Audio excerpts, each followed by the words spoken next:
Pour profiter davantage de la vidéo, il est conseillé de faire une capture d'écran, répondre aux questions avant de voir la vidéo et s'il le faut, reprendre l'exercice après avoir visionné la vidéo. Le document comporte 2 pages.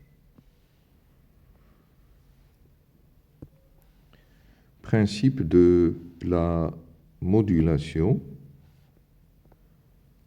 On applique à un circuit multiplieur une tension de haute fréquence porteuse à son entrée EA et la tension U2 qui est égale à U0 plus S de T à son entrée E2 avec U0 composante continue et S la tension modulante. L'oscillogramme ci-dessous représente la tension modulée S de T, US de T qui est égal à K fois U1 fois U2 avec K constante positive caractérisant le multiplieur.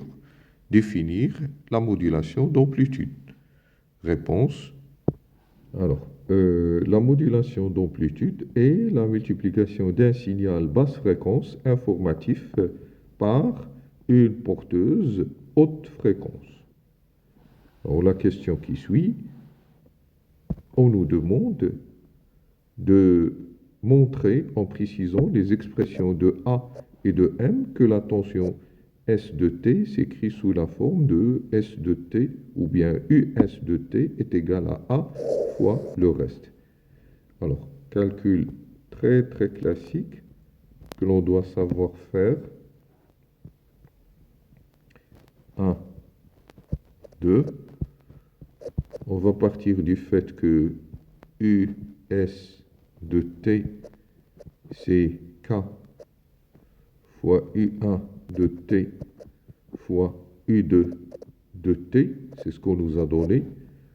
Et donc c'est K fois U1 d'après l'énoncé, c'est la porteuse, c'est PM cosinus de pi F porteuse fois T fois U2.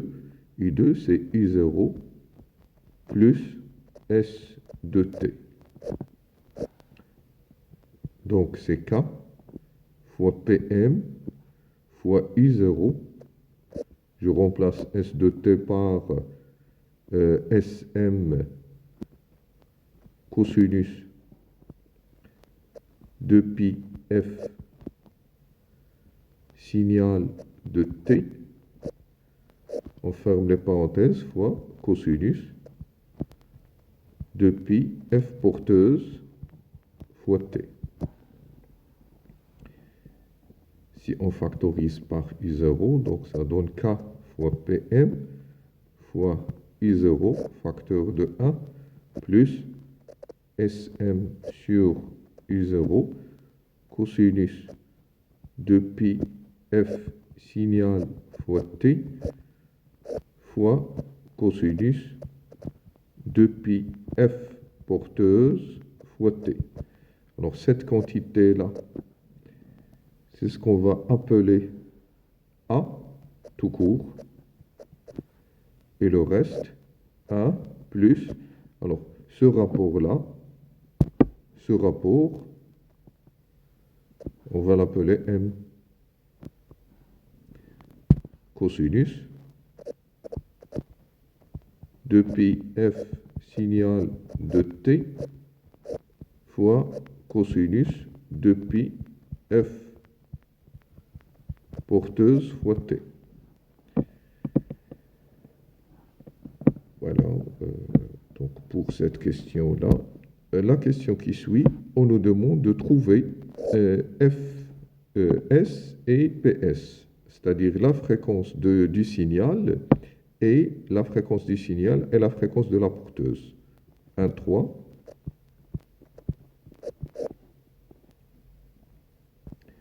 Alors pour cela, on aura besoin de cette figure-là.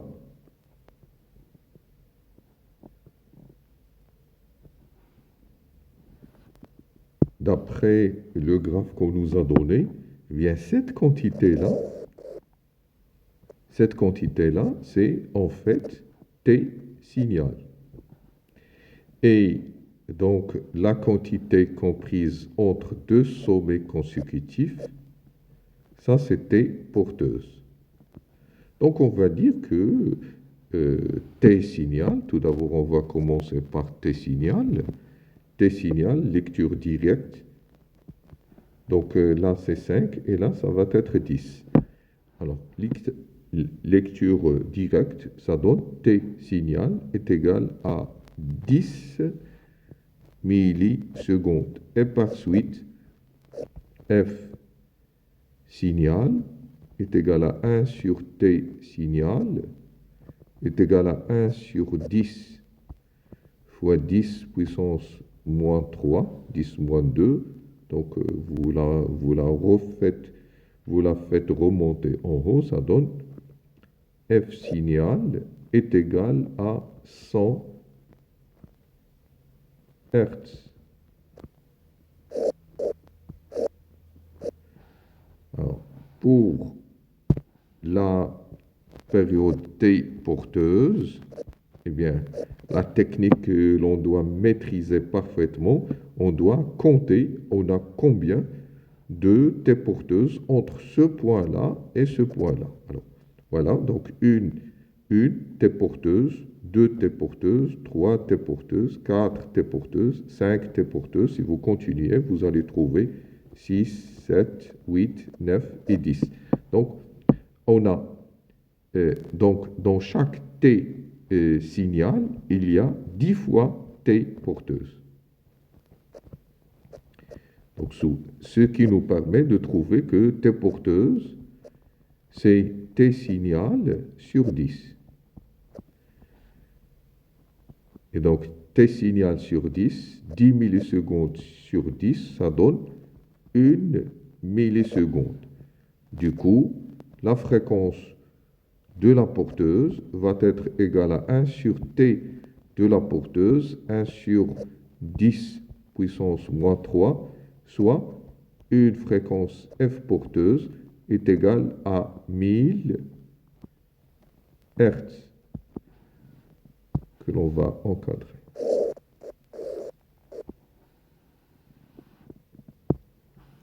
Dans la question 1.4, on nous demande de déterminer le taux de modulation et en déduire la qualité de la modulation. Donc, pour ce faire, 1.4, le taux de modulation M, on va utiliser la relation amplitude maximale moins amplitude minimale sur la somme. Amplitude maximale plus amplitude minimale. C'est un acquis de cours. Alors, l'amplitude maximale, c'est ce qu'on peut lire depuis le 0 jusqu'au sommet, hein, le plus haut.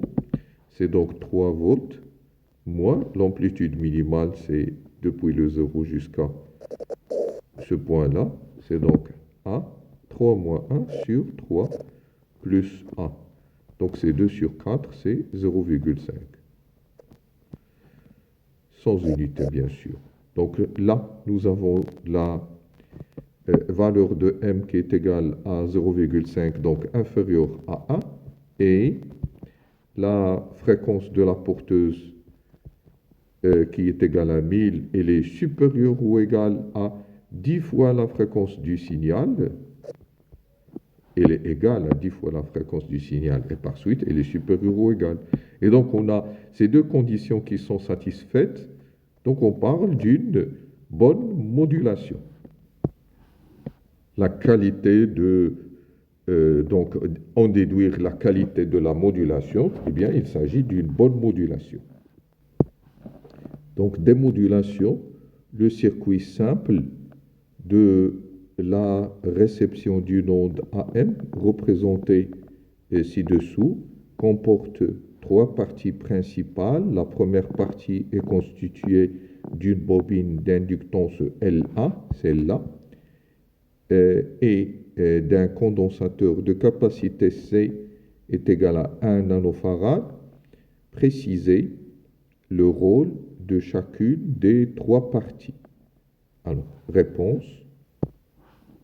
La partie 1, c'est son rôle, c'est la sélection de la porteuse, c'est un circuit d'accord. La partie 2, son rôle, c'est la détection de crête ou d'enveloppe, c'est un filtre passe-bas. Et la partie 3, son rôle, c'est l'élimination de la composante continue U0, c'est un filtre passe-haut. Question 2.2. Quelle est la fréquence F0 de l'onde hertzienne captée par ce dispositif? Bien, la fréquence F0, c'est la fréquence de la porteuse, c'est F porteuse. Et F porteuse, on l'a calculé auparavant, c'était 1000 Hertz.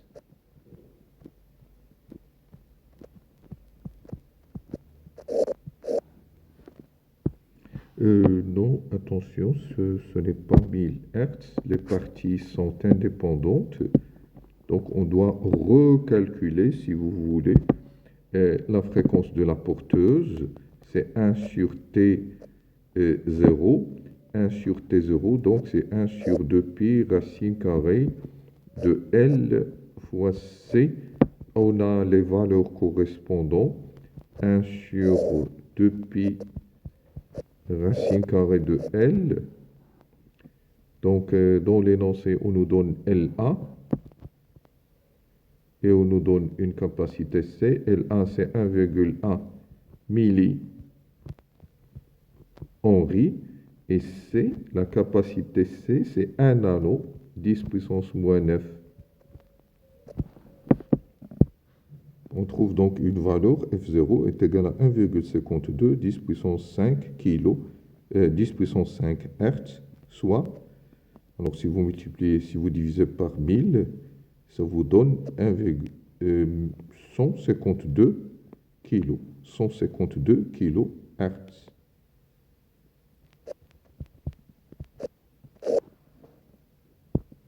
Question qui suit, on obtient une bonne détection de crête en utilisant un condensateur de capacité C2 est égal à 4,7 nanofarad et un conducteur ohmique de résistance R2. Parmi les résistors de résistance suivantes, 0,1 kg, 1 kg, 150 kg, déterminer la valeur de R2 convenable, sachant que la fréquence de l'onde sonore modulante est F signal est égal à 1 kHz. Alors, pour répondre à cette question, nous allons donc considérer la condition d'une bonne détection de crête, la condition d'une bonne démodulation,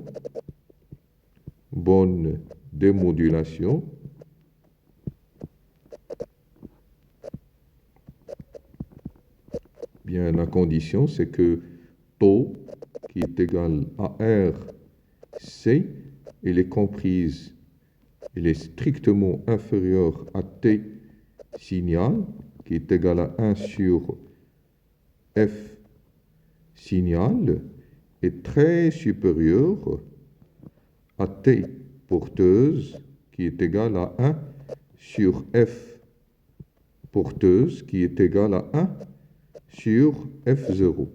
Donc la condition, c'est que R, elle est comprise entre 1 sur F signal fois C et 1 sur F0 fois C.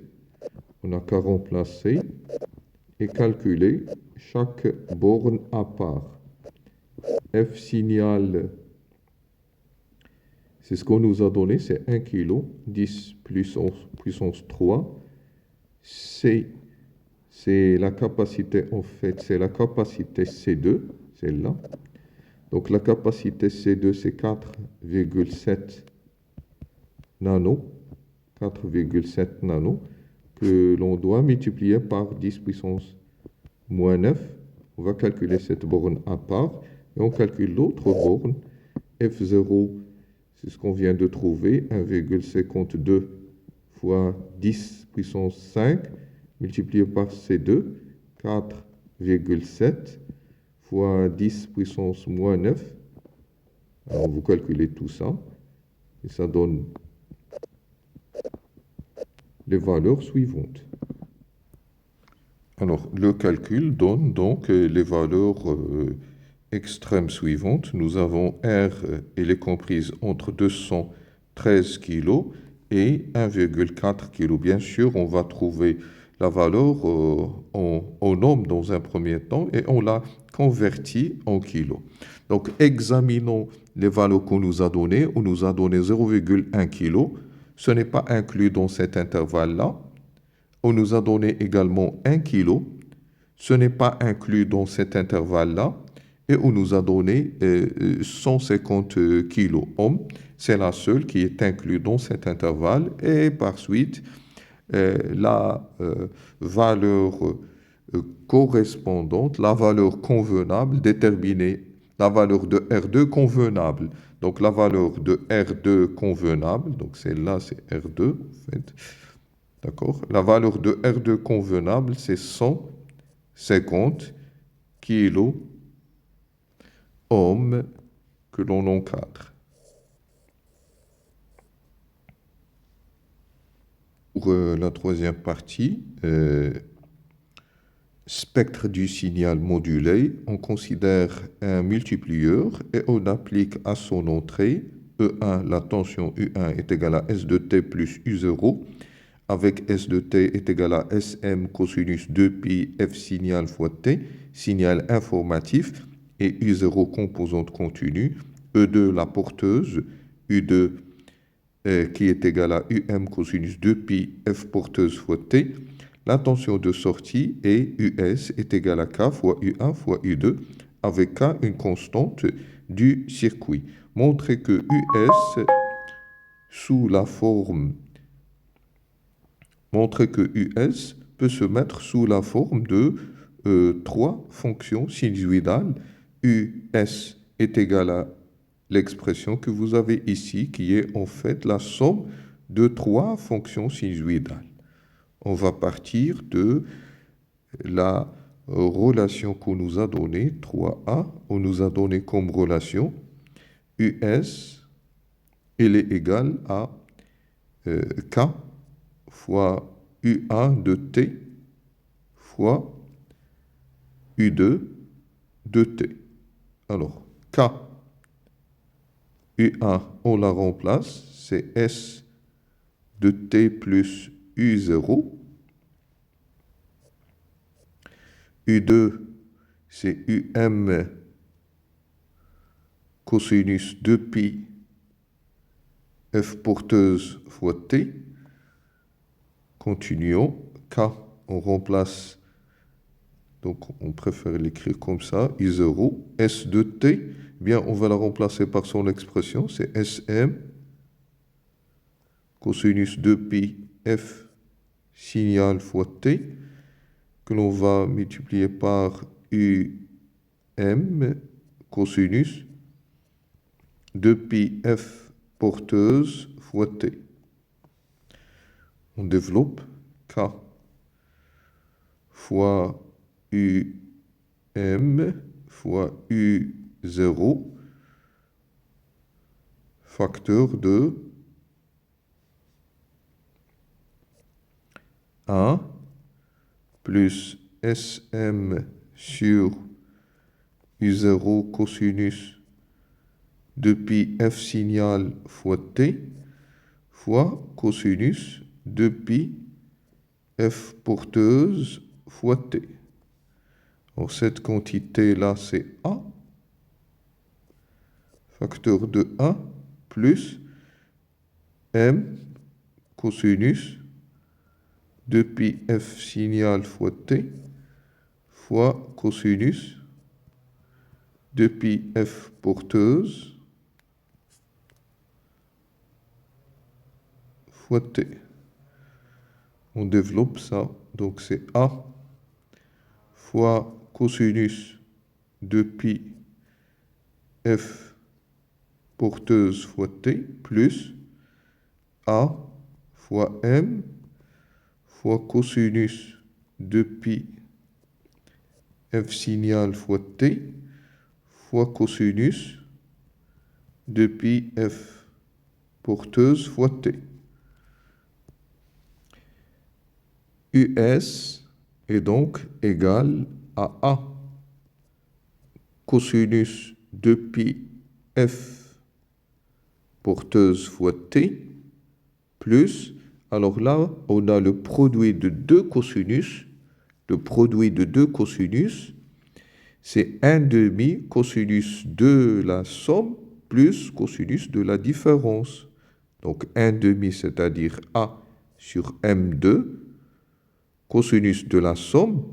La somme, c'est donc 2pi F porteuse plus F signal fois T. Donc, cosinus de la somme, c'est ça, la somme, plus cosinus de la différence. Eh bien, cosinus de 2pi F porteuse moins F signal minuscule fois T, et je ferme les crochets. Là, on doit mettre des crochets. Voilà. Voilà donc l'expression recherchée. Eh bien, si on veut l'écrire dans un ordre donné, en commençant par la fréquence la plus petite, eh bien, la fréquence la plus petite, c'est la différence, c'est F porteuse moins F signal. Donc, ça va être A fois M sur 2, cosinus de 2pi F porteuse moins F signal fois T. La deuxième fonction sinusoïdale, c'est A cosinus 2pi F porteuse seule fois T, plus la troisième fonction sinusoïdale, c'est A fois M sur 2 cosinus 2pi F porteuse plus F signal fois T. Et donc, ça s'écrit sous la forme de A fois M sur 2, cosinus de la 2pi fois FA fois T, plus A fois cosinus de 2pi fois F2 fois T, plus A fois M sur 2, cosinus de pi F3 fois T. Avec A.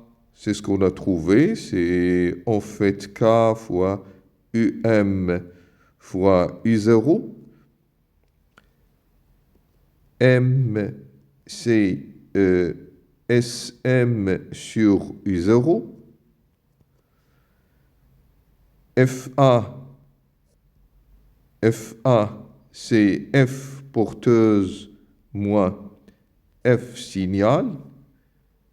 F2, c'est F porteuse. Et F3, c'est la différence F porteuse moins F signal. Alors ça, c'est US de T.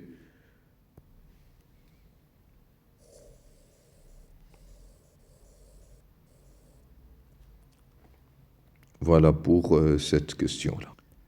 Alors, question 3.2. À partir de la représentation spectrale, déterminez M, le taux de modulation, F signal et F porteuse.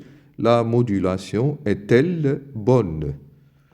Très bien. Pour répondre à cette question, 3.2, on reprend le spectre, la représentation spectrale qu'on nous a donnée.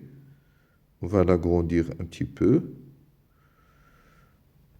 Alors, celle-là, je l'enlève. OK. Voilà. Donc, ce qu'on a trouvé, on doit le montrer sur la figure. Bien, la fréquence centrale, c'est en fait F porteuse. La fréquence centrale, c'est F porteuse. Cette fréquence-là, c'est F porteuse plus F signal, c'est la fréquence la plus grande. Et celle-là, c'est la fréquence la plus petite, F porteuse moins F signal. Cette amplitude-là, c'est en fait A fois M sur 2. Elle est la même que celle-là. C'est A fois M sur 2. Donc, si vous voulez, en pointillé, ça c'est A fois M sur 2. Et cette amplitude-là, bien, ça doit être tout simplement l'amplitude A. Donc, dans la question, on nous demande de trouver, à partir de la représentation spectrale, déterminer M, F signal, F porteuse. Voilà, donc M, F signal et F porteuse. Donc, graphiquement, on a la valeur de A qui est égale à, voilà, donc 1, 2, 3, 4 fois 0,5, c'est 2 volts. A, elle est égale à 2 volts. A fois M sur 2, elle est égale à 0,5. C'est-à-dire que M, elle est égale à 2 fois 0,5 sur A. C'est-à-dire 2 fois 0,5 sur 2. Et par suite, voilà, maintenant on a la valeur de M, c'est 0,5 sans unité. Alors pour F signal, F porteuse, graphiquement, donc F porteuse, c'est cette valeur-là. F porteuse, c'est 6 kHz.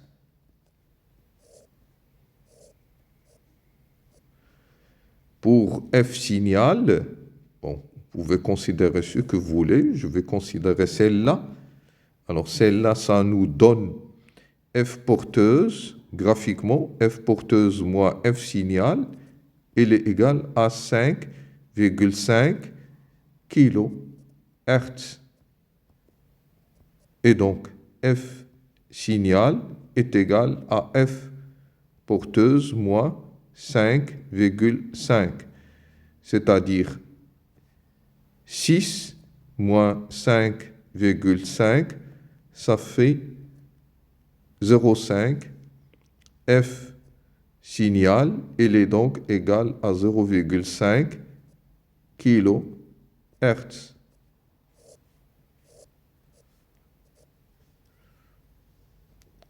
Donc, on peut voir que les deux conditions d'une bonne modulation sont satisfaites, toutes les deux.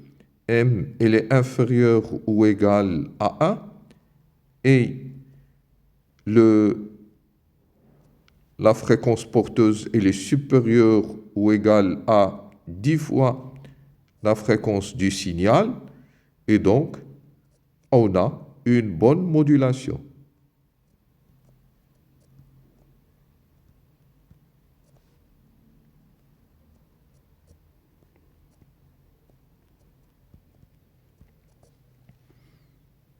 Dernière partie, ça traite la méthode du trapèze. On considère une tension modulée en amplitude.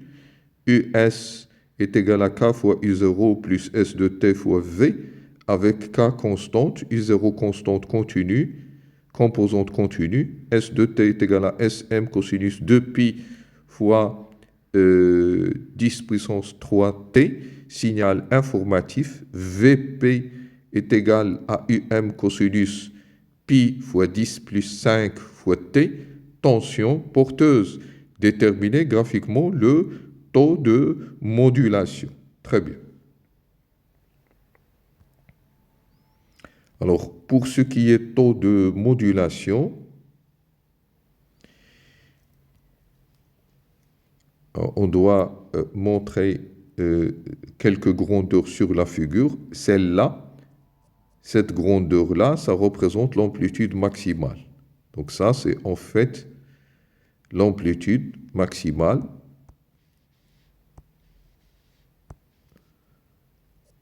amplitude max, et celle-là, c'est, alors on va dire que ça c'est le 0. Ça c'est la valeur de l'amplitude minimale, A minimale, et celle-là, c'est A maximale. Alors, pour le taux de modulation M, nous savons que c'est A maximal moins A minimal sur la somme.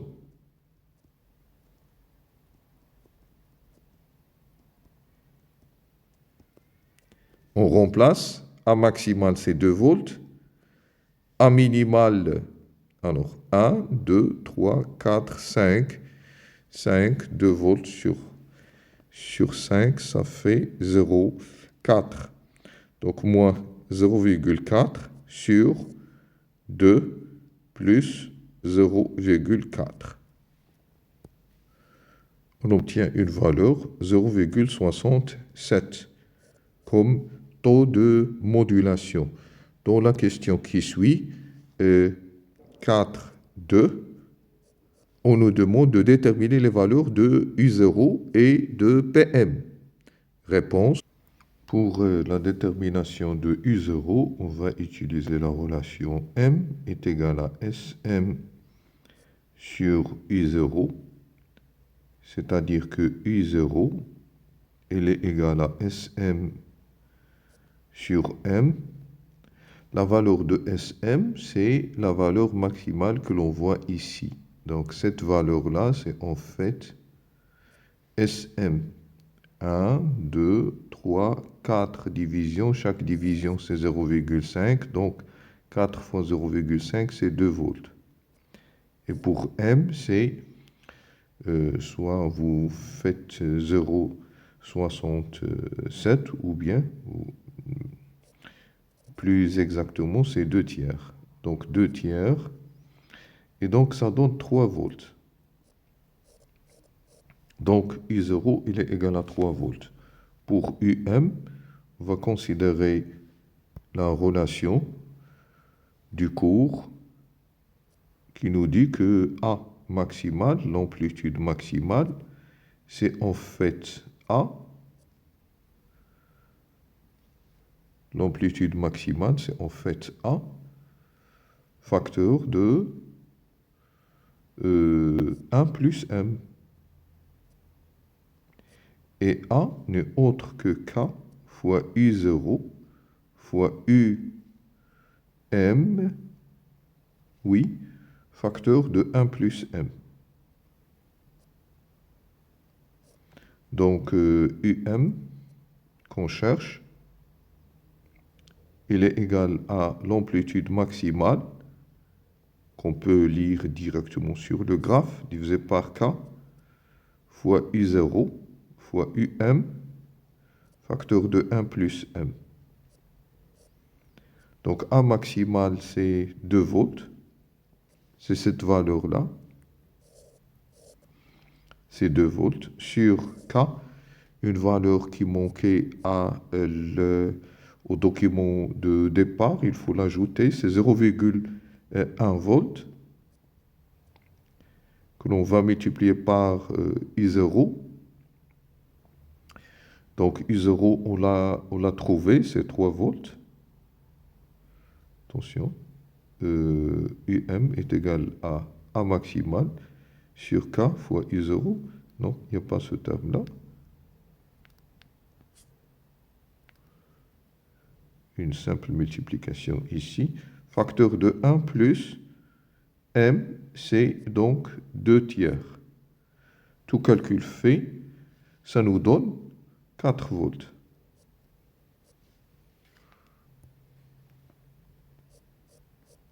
Alors, dernière question.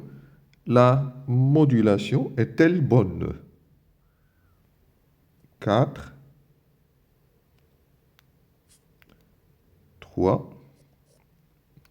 D'après les expressions qu'on nous a données, on nous a donné S de T est égal à SM cosinus 2pi fois 10 plus 3 fois t, que l'on peut écrire sous la forme de Sm cosinus 2pi f signal fois t.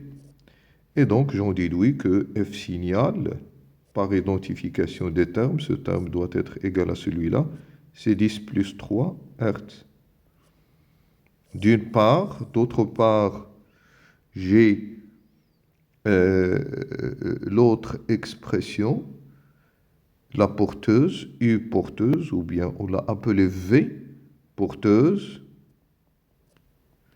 Il est égal à UM cosinus pi fois 10 plus 5 fois t, qui est égal à UM cosinus 2pi f porteuse, ok, f porteuse fois t. Bien, par identification, j'en déduis que ce terme-là doit être égal à celui-là. Facile à faire. Donc, f porteuse est égal à 10 plus 5 sur 2, c'est-à-dire 5 fois 10 plus 4 Hz. Et par suite, on voit bien que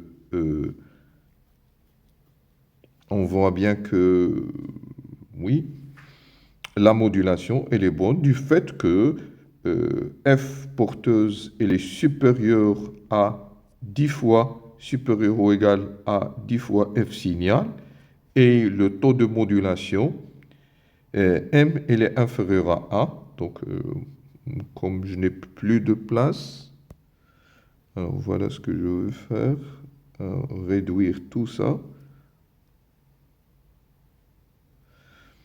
Alors,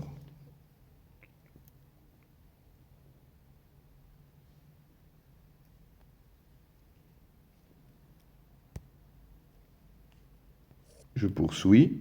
Donc, puisqu'on a le taux de modulation, il est inférieur à 1 et f porteuse, il est supérieur à 10 fois f signal, donc il s'agit d'une bonne